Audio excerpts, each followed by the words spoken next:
Legal practitioner Douglas Ogbankwa joins us, the former director, Strategic Communications, African Bar Association, and former publicity secretary of the NBA Benin branch. He joins us virtually.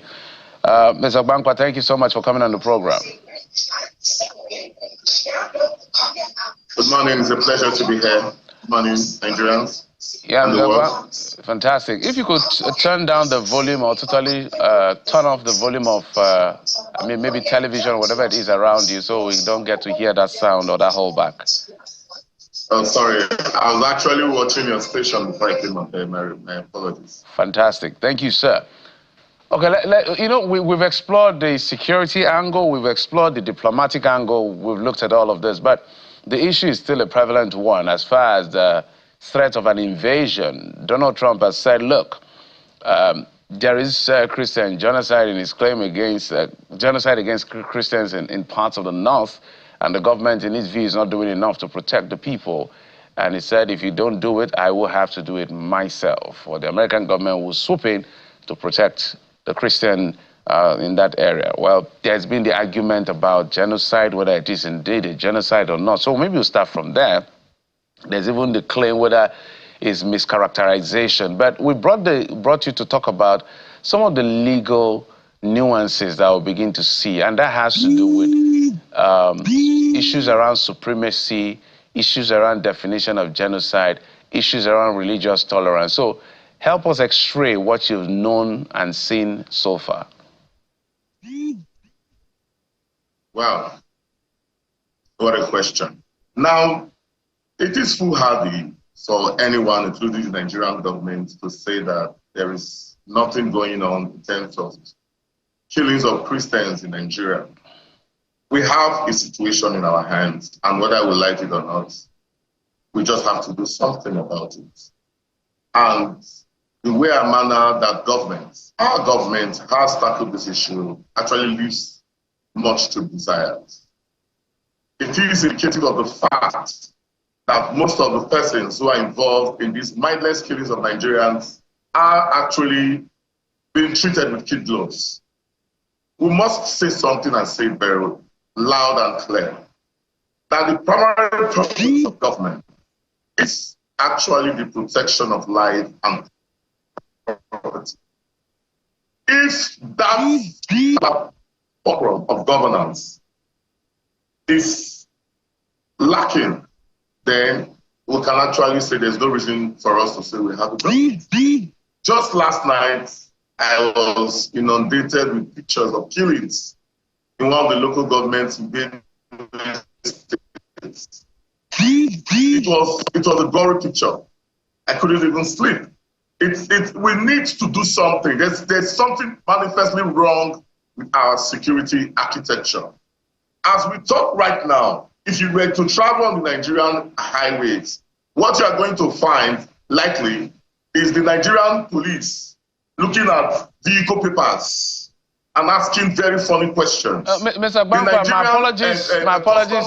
my apologies if I may butt in. So I understand that you're building a nuance around the legalese, but if we can stick with the legalese, for instance. So let's begin with the argument around sovereignty of nation and the pushback on the inability of the United States government to invade without diplomatic ties or diplomatic conversation.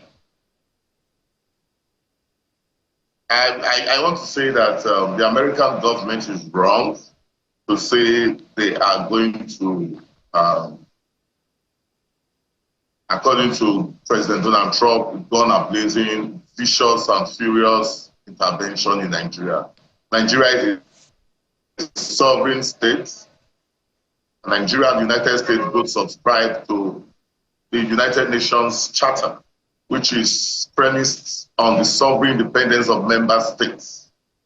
However, having said that, it is very important for the Nigerian government to realize that the concerns of the United States government is actually not something that is, it holds some water, because whether you like it or not, I agree that it's not only Christians that are being killed.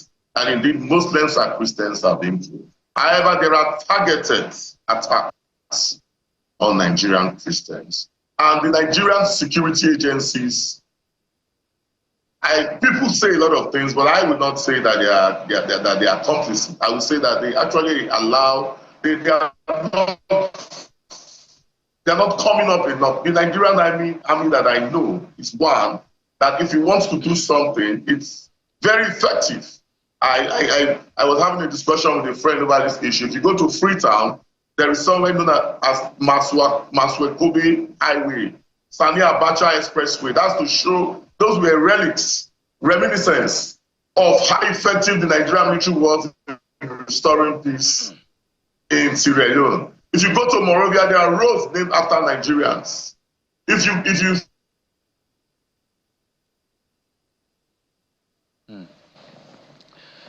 It appears the network is not very cooperating with us today to hear the submissions of Mr. Ogbankwa. Mr. Ogbankwa is a lawyer trying to bring out the legal angle as to the question of supremacy. If you watched yesterday on the floor of the Senate, it was a big conversation between the Deputy Senate President and the Senate President. Mr. Ogbankwa, for a moment, we were not hearing you clearly due to network fluctuation. If you could just rebuild on that thoughts, and so Bukola can throw in a question. That going to Liberia was able to instill peace and security. Oh dear, Bukola. Oh dear. But I can understand Mr. Ogbankwa's passion, and he's recalling what we cannot ignore amid this conversation, which would be the glory days of Nigeria during, ECOWAS, the ECOWAS monitoring group, where Nigeria provided enviable intervention in countries like Liberia and countries like Sierra Leone.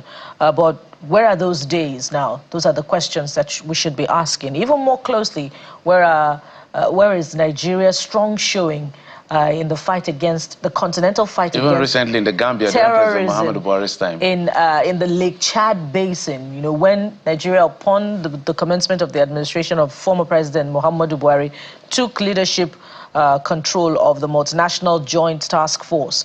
Where is that leadership? Some would say that certain countries in that Lake Chad Basin, are stronger, put up a stronger showing in the fight against terrorism and banditry. So it's quite trite to recall those days and wonder, Nigeria's political will, which is evidently lacking in the fight against insurgency, banditry, and terrorism amid this very, very thorny conversation. But, Jeffrey asked a critical question. I wonder if Mr. Ogbankwa is back, which is the place of the sovereignty of countries in, the member states in the United Nations. Of course, the UN Charter recognizes that. But, Mr. Ogbankwa, if you're listening, some would say that characteristically, the United States sometimes ignores this international laws and have invaded some countries in the past, and the consequences, are not wholesome. So where is Nigeria in all of this? And amidst that concern that President Trump, acts before he considers the consequences sometimes. Nigeria has suddenly become a pawn in the international geopolitics. As you are aware, the Chinese government issued a statement yesterday condemning America's attempt to invade Nigeria, calling it a flagrant breach of international law. The EU, again, has invaded Nigeria. So Nigeria is becoming an indices in international geopolitics. And we should also look at all these things that bring into international politics, international brinkmanship. There's always a story that is set out there for people to want to think, oh, this is the reason we want to do what we want to do. But I want to say that I do not believe that what the American government is saying is actually their main reason.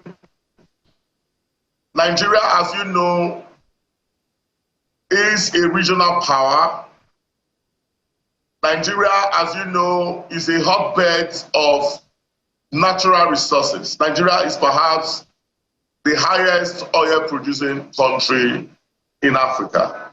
The Dangote refinery is perhaps one of the largest refineries in the world. So there are actually things that are playing into the international oil politics. And so we as a people should not just be carried away and say, oh, America wants to come and save us. Go and check the countries that, unquote, America has attempted to save. Where are they? Where is Libya today? Where is Syria? So Nigerians we should protect our sovereignty. We know our government may not be perfect, but our problems can be solved internally. There is no free food anywhere in the world, not even in Freetown. America will not come and save you, spending billions of dollars. The question you ask yourself is, what is their interest? They must have an interest to protect. So Nigerians should also realize that all the razzmatazz, the brinkmanship of the American government, there is a deeper interest that they are coming for, or that they want. But Nigerians should stand as a people and say, well, you have put this in international conversation. We actually are a sovereign country. We are not a country. Nigeria is not a banana republic, no matter how you look at it. This is still one of the greatest countries in the world. It's unfortunate that our government have not been able to harness the very huge human and natural resources that we have. All right. Beyond the international concerns, let's stay with the legal part of it and the route that the U.S. Congressman and indeed the American government is going through is genocide, and we've been made to understand that genocide has international legal implications. Are you confident that if this gets to perhaps the International Court in The Hague, genocidal intent will not be established against the Nigerian government because of its lack of political will to rein in on the situation, and especially because you've also acknowledged moments ago that indeed Christians are being targeted, even though Christians and Muslims are being killed amid the killings that we've seen since 2009.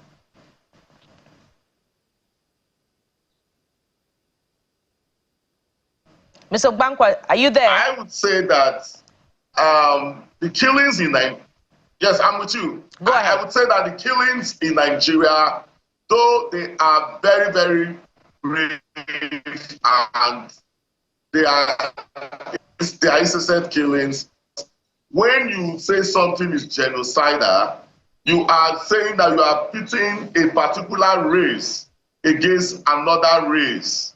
It's actually what happened for example, in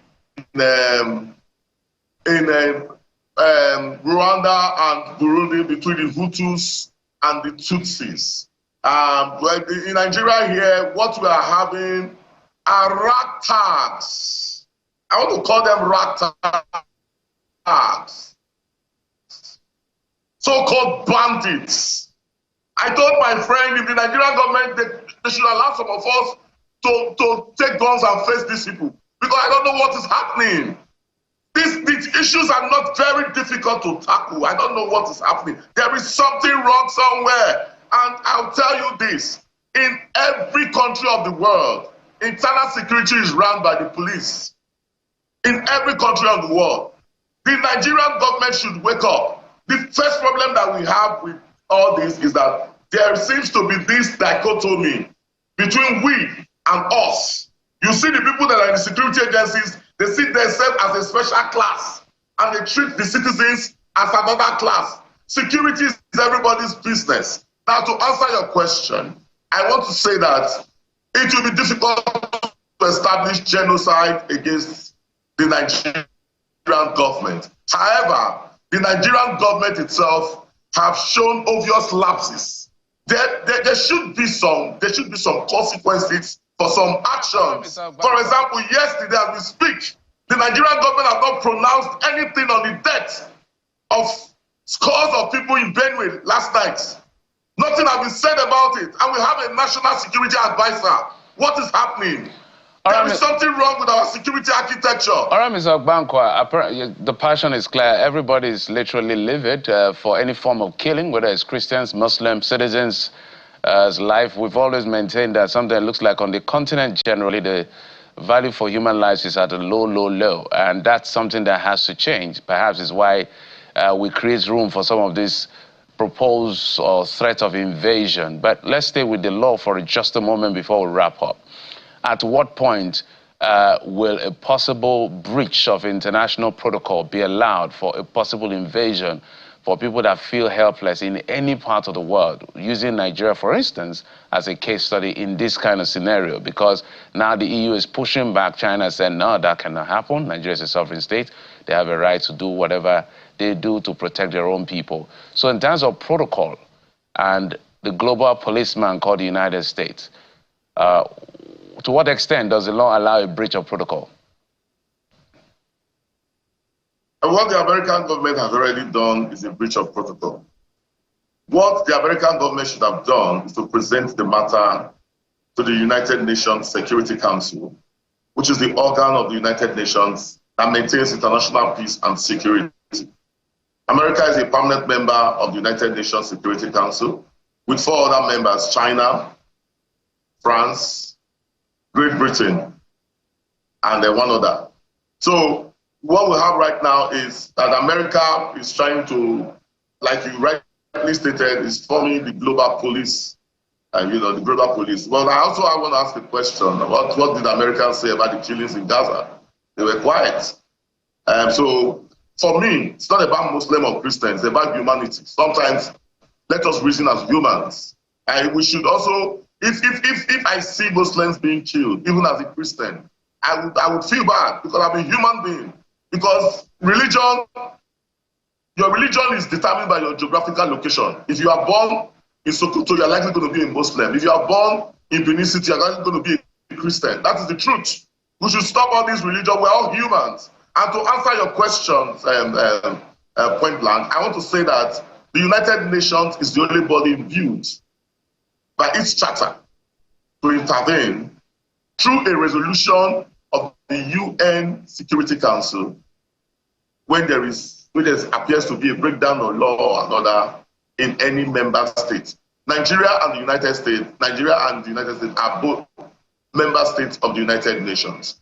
America became a member of the United Nations upon its formation on the 24th of October in 1945. Now, Nigeria joined the United Nations on the 7th of October 1960 as its 99th member. So, as a matter of fact, both of them are actually members of the United Nations. And as we speak, America is in breach of international law. And so, there are also cases, we also talked about the cases that even in America, blacks are being targeted.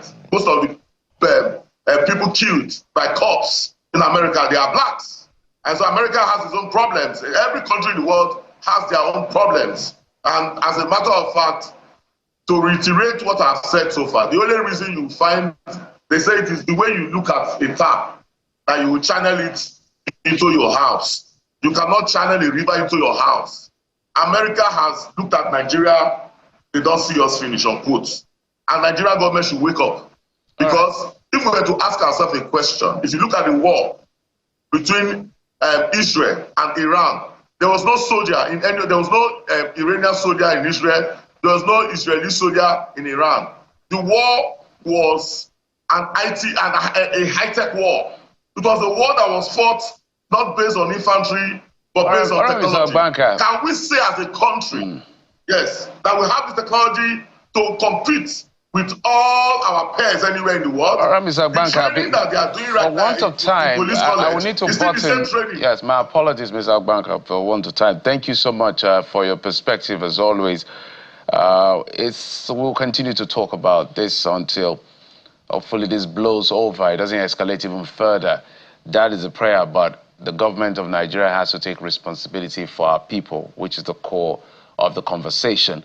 Douglas Ogbankwa, former director Strategic Communications, African Bar Association, and former Publicity Secretary of the NBA in Benin City. Thank you, sir, for coming on the program. We appreciate it.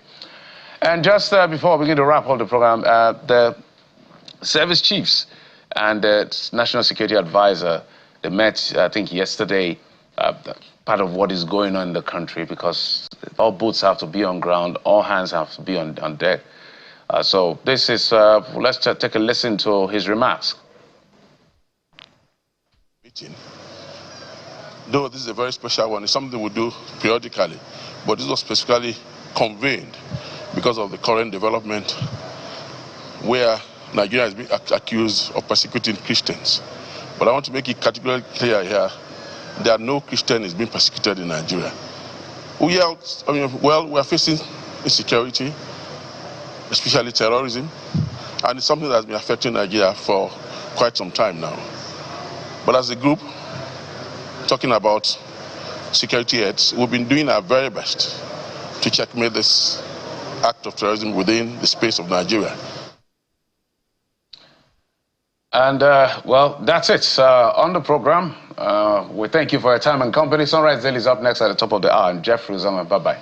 We'll be back again tomorrow. Remember, eternal vigilance is the price of liberty. I am Bukola Koka. Bye for now.